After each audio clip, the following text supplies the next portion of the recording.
ఇండియాకి మొదటి ప్రధానమంత్రి అయిన జవహర్లాల్ నెహ్రూ గారే నేతాజీ సుభాష్ చంద్రబోస్ గారిని చంపేశారని కర్ణాటక బీజేపీ మెంబర్ అండ్ ఒకప్పుడు ఎమ్మెల్యేగా ఉన్న పటేల్ యత్నల్ అనే ఒక వ్యక్తి చెప్పాడు. ఇంకో బీజేపీ ఎంపీ అయిన సాక్షి మహారాజ్ అనే వ్యక్తి కాంగ్రెసే సుభాష్ చంద్రబోస్ గారిని చంపేసిందని కాంట్రవర్షియల్ స్టేట్మెంట్స్ ఇచ్చాడు. అసలు నేతాజీ గారు ఎలా చనిపోయారు, తన డెత్ మీద 3 ఇన్వెస్టిగేషన్లు ఎందుకు జరిగాయి అనేది ఈ రోజు వీడియోలో చెప్పబోతున్నాను. ఇంకా లేట్ చేయకుండా వీడియోను మొదలు పెడదాం.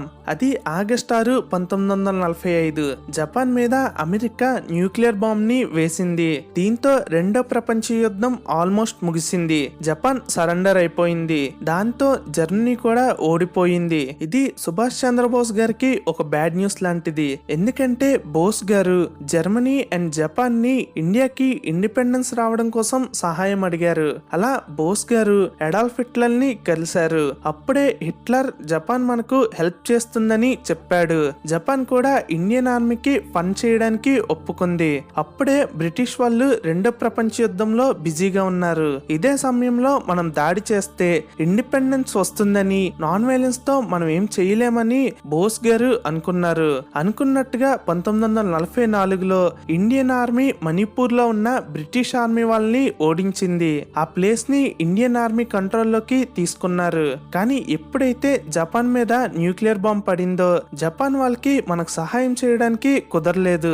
ఆర్మీకి ఫండ్స్ ఇవ్వడం ఆపేశారు. అది ఆగస్టు 16, 1945 రాత్రి బోస్ గారు తన సహచరులతో ఒక సమావేశం పెట్టారు. ఆ రోజు బోస్ గారు తనకున్న ప్లాన్స్ ని తన ఆర్మీ వాళ్ళతో డిస్కస్ చేస్తున్నారు.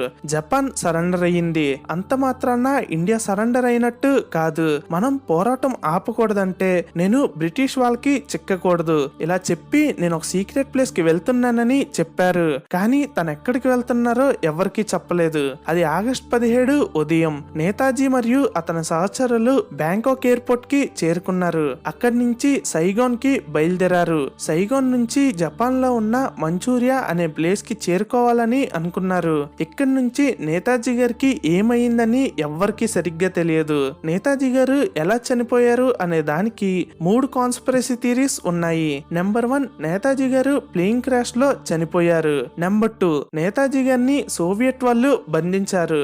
నెంబర్ 3, నేతాజీ గారు నెక్స్ట్ 40 సంవత్సరాల వరకు గున్నామీ బాబాలా బ్రతికే ఉన్నారని చాలా మంది నమ్మేవాళ్ళు. అయితే ఈ రోజు వీడియోలో ఆ 3 కాన్స్పిరసీస్ లో ఏది నిజమయ్యే ఛాన్సెస్ ఎక్కువ ఉన్నాయో చూద్దాం. ఆగస్టు 17, 1945న బోస్ గారు సైగోన్ ఎయిర్పోర్ట్ నుంచి బయలుదేరారు. ఆగస్టు 23న జపాన్ వాళ్ళు అఫీషియల్ గా ఒక స్టేట్మెంట్ ని ఇచ్చారు. అదే నేతాజీ గారు ఆగస్టు 18న ప్లేన్ క్రాష్ లో చనిపోయారని. తన కొలీగ్ అయిన కల్నల్ అబీబుర్ రెహమాన్ తో కలిసి టోక్యోకి వెళ్తుండగా ప్లేన్ క్రాష్ అయ్యిందని చెప్పారు. మరి మిగిలిన సైన్యం ఏమయ్యారు అని మీకు డౌట్ రావచ్చు. వాళ్ళు ఎందుకు చనిపోలేదు అనే డౌట్ కి ఆన్సర్ చెప్తాను. ఒక జపనీస్ రిపోర్ట్ ప్రకారం సైగోన్ లో నేతాజీ మరియు అతని సైన్యం ఉన్నారు. కానీ అక్కడ ఒక బాంబర్ ప్లేన్ ఉంది. అందులో ఇద్దరికి మాత్రమే ప్లేస్ ఉంది. ఆ ప్లేన్ లో మిగిలిన ప్లేసెస్ లో జపాన్ సోల్జర్స్ కూర్చున్నారు. అప్పుడు బోస్ గారు తనతో రెహమాన్ ని తీసుకుని వెళ్లి మిగిలిన వాళ్ళని సైగోన్ లో ఉండమని చెప్పారు. ఆ ప్లేన్ క్రాష్ అవ్వగానే నిప్పు అంటుకొని ఆ ఫైర్ వల్ల నేతాజీ గారు చనిపోయారు. ఆ ఫ్లైట్ లో నేతాజీ గారితో వెళ్ళిన రెహమాన్ కూడా బాగానే ఉన్నాడు. ఈ న్యూస్ ప్రపంచం మొత్తం చాలా వేగంగా పాతుకుపోయింది. ఇండియన్స్ కి ఈ వార్త నమ్మేలా లేదు. ఇండియన్స్ ఏమనుకున్నారంటే నేతాజీ గారు కావాలని తన డెత్ ని ఫేక్ చేస్తున్నారని అనుకున్నారు. 1941లో నేతాజీ గారిని హౌస్ అరెస్ట్ చేసినందుకు మారువేషం వేసుకుని అక్కడి నుంచి తప్పించుకుని జర్మనీ వరకు వెళ్లారు. ఇప్పుడు కూడా ఏదో ట్రిక్ ప్లాన్ చేస్తున్నారని అనుకున్నారు.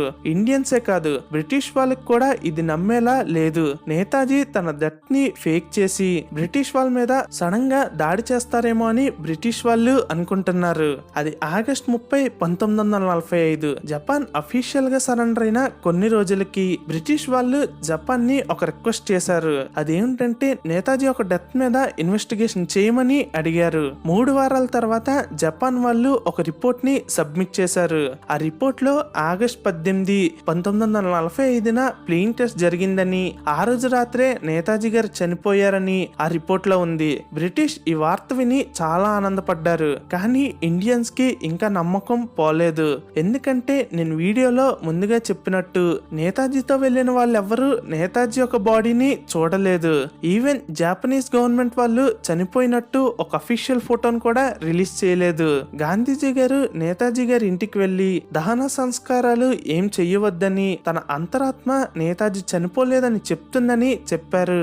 బ్రిటిష్ వాళ్ళకి ఇండియాలో అందరూ నేతాజీ చనిపోలేదని అంటుంటే విని వాళ్ళకి భయం పట్టుకుంది. ఇండియన్ నేషనల్ ఆర్మీలో జాయిన్ అవుతున్న వాళ్ళని చంపేస్తున్నారు. నేతాజీ గారు చనిపోయిన 1 ఇయర్ తర్వాత హరింగ్ షాహా అనే ఒక ఇండియన్ జర్నలిస్ట్ ఏదో పని మీద తైవాన్ వెళ్ళాడు. అక్కడ తన ఫ్రెండ్ రూమ్ నుంచి ఒక బిల్డింగ్ కనిపించింది. తన ఫ్రెండ్ ఏమో ఆ బిల్డింగ్ ని చూపిస్తూ ఇక్కడికి చాలా మంది ఇండియన్స్ వచ్చేవాళ్ళు, ఎందుకంటే అక్కడ నేతాజీ సుభాష్ చంద్రబోస్ గారు ఉండేవాళ్ళని చెప్పాడు. తన ఫ్రెండ్స్ నేతాజీ గురించి ఇన్వెస్టిగేషన్ చేయమని అడిగారు. హరింగ్ షాహా ఫస్ట్ ఇండియన్ తైవాన్ కి వెళ్లి నేతాజీ గురించి ఇన్వెస్టిగేషన్ చేయడం మొదలు పెట్టాడు. మొత్తం ఒక వారం పాటు ఇన్వెస్టిగేషన్ చేశాడు.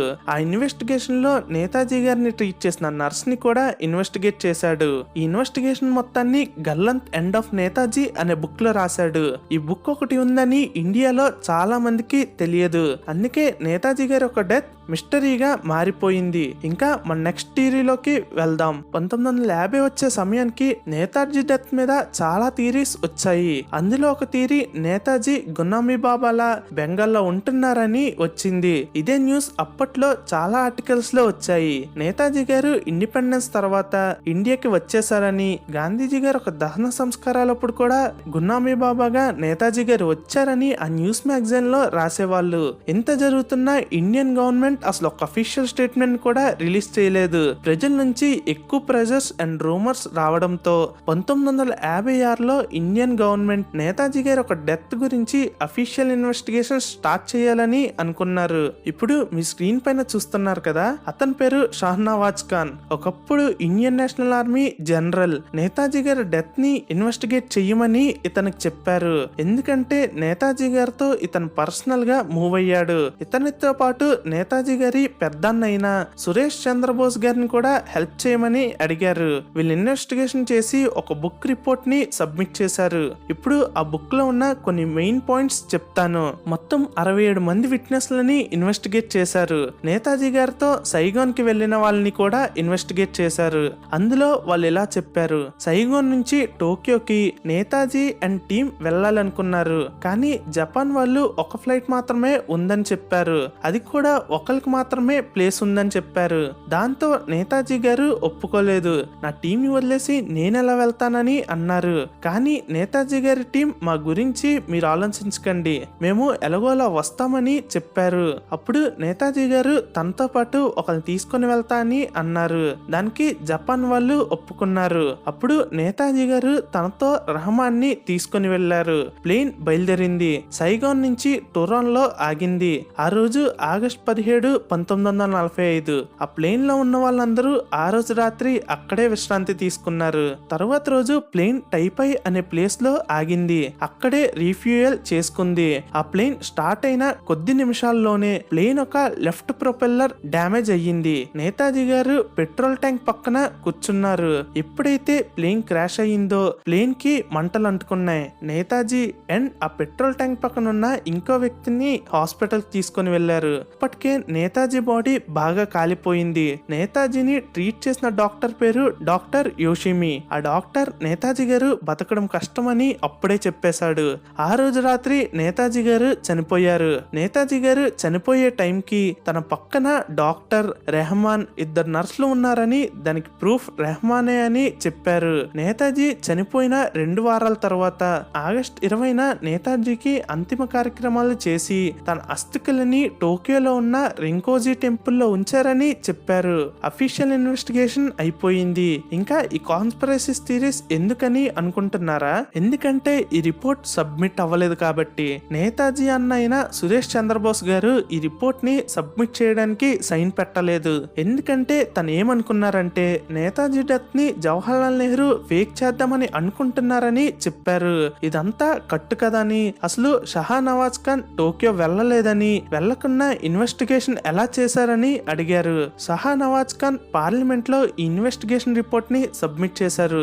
సెప్టెంబర్ 1956లో పార్లమెంట్ దీన్ని యాక్సెప్ట్ కూడా చేసింది. కానీ నేతాజీ అన్న దీన్ని తీవ్రంగా ఖండించారు. ప్రజలు కూడా తనకే సపోర్ట్ చేశారు. దాంతో నేతాజీ డెత్ మీద రూమర్స్ స్టార్ట్ అయ్యాయి. షానవాజ్ ఇచ్చిన రిపోర్ట్ మీద ప్రజలు క్రిటిసైజ్ చేయడం మొదలు పెట్టారు. 1960లో నేతాజీ డెత్ మీద వచ్చిన ఒక ఫేమస్ స్టోరీ ఏమిటంటే నేతాజీ గారు ఎలాగోలా సోవియట్ యూనియన్ కి చేరుకున్నారు. తనని కాపాడడానికి స్టాలిన్ నేతాజీని జైల్లో దాచాడని, కానీ ఇండియాకి ఇండిపెండెన్స్ వచ్చాక నేతాజీ తిరిగి ఇండియాకు వస్తే నెహ్రూ బదులు ప్రజలే నేతాజీని ప్రధానమంత్రి చేస్తారని, నెహ్రూ కావాలని నేతాజీని ఆ జైల్లోనే స్టాలిన్ సహాయంతో చంపించేశారని ఒక స్టోరీ కూడా బాగా వైరల్ అయింది. మళ్ళీ గవర్నమెంట్ రీఇన్వెస్టిగేషన్ ని మొదలు పెట్టింది. ఇతని పేరు సమర్ గుహ. ఎలక్షన్స్ లో గెలిస్తే 1967 లోక్సభలో మొట్టమొదటిసారిగా నేతాజీ డెత్ గురించి ఒక ఇన్వెస్టిగేషన్ చేయిస్తానని చెప్పాడు.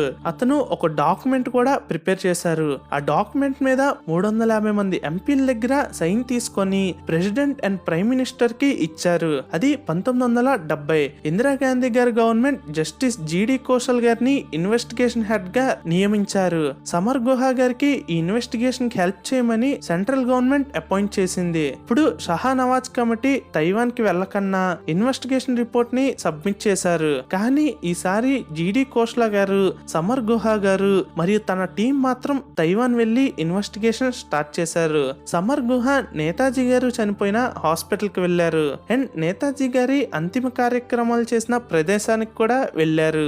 జిడి కోష్లా గారు 4 సంవత్సరాల పాటు 200 మందిని పైగా ఇన్వెస్టిగేషన్ చేశారు. చాలా మంది చాలా స్టోరీలు చెప్పారు. అమెరికాలో ఒక బ్యాంక్ ఉద్యోగి నేతాజీ గారు తనకు ఒక ఉత్తరం రాశాడని, ఇంకో వ్యక్తి ఏమో తను నేతాజీని రష్యాలో చూశానని, లాస్ట్ కి జిడి కోష్లా గారు కూడా షానవాజ్ కమిటీ ఇచ్చిన రిపోర్ట్ నే మళ్ళీ ఇచ్చింది. ఇంతటితో రూమర్స్ ఆగిపోయాయని మీరు అనుకుంటున్నారేమో, కానీ కాదు. ఇండియాకి ఎమర్జెన్సీని డిక్లేర్ చేశారు. సమర్ గుహని ఇందిరాగాంధీ అరెస్ట్ చేయించారు. జైలులో సమర్ గుహ గారు ఒక బుక్ ని రాశారు.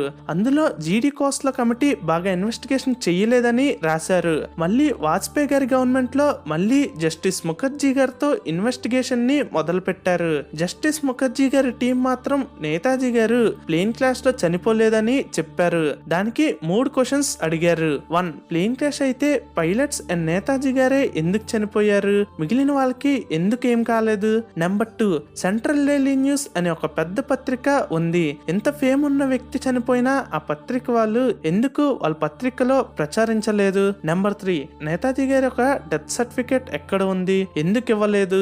దీనికి జవాబుగా అపోజిషన్ వాళ్ళు ఇలా చెప్పారు. ప్లేన్ టేక్ ఆఫ్ అవ్వగానే క్రాష్ అయ్యింది, సో ముందు కూర్చున్న వాళ్ళు మాత్రమే చనిపోయారు. రెండోది, సెంట్రల్ డైలీ న్యూస్ వాళ్ళు ప్రచారించలేదు, కానీ కొన్ని లోకల్ న్యూస్ పేపర్లు మాత్రం ఈ డెత్ గురించి వాళ్ళ న్యూస్ పేపర్ లో రాశారు. నెంబర్ 3, అప్పటికే 2వ ప్రపంచ యుద్ధంలో బిజీగా జపాన్ ఉంది, డెత్ సర్టిఫికేట్స్ చేసే సమయం వాళ్ళకి లేదని చెప్పారు. ఇప్పుడు మీరు అడగవచ్చు, మరి గున్నామీ బాబా స్టోరీ నిజమా ఫేకా అని. నా దృష్టిలో అదొక ఫేక్ స్టోరీ. అసలు నేతాజీ గారికి తన ఐడెంటిటీ దాచుకోవాల్సిన అవసరం ఏముంది. మనకి రూమర్స్ అంటే బాగా ఇష్టం, అందుకే ఇలాంటి స్టోరీల్ని నమ్ముతాము. నా వరకు నేతాజీ గారు ప్లేన్ క్రాష్ లోనే చనిపోయారు. ఇప్పుడు మన బీజేపీ పొలిటీషియన్స్ విషయానికి వద్దాము. వీళ్ళు ఎడ్యుకేషన్ కోసం, హెల్త్ సిస్టమ్ కోసం ఎప్పుడు మాట్లాడుకోరు. ఎప్పుడు అపోజిషన్ వాళ్ళ కోసం ఏది పడితే అది మాట్లాడుతూ ఉంటారు. దీని మీద మీ ఒపీనియన్ ఏంటో కింద కామెంట్ సెక్షన్ లో కామెంట్ చేయండి. That's all for today guys. Video కానీ నచ్చితే లైక్ చేసి షేర్ చేయండి. ఛానల్ ఒక కంటెంట్ నచ్చితేనే ఛానల్ని సబ్స్క్రైబ్ చేసుకోండి.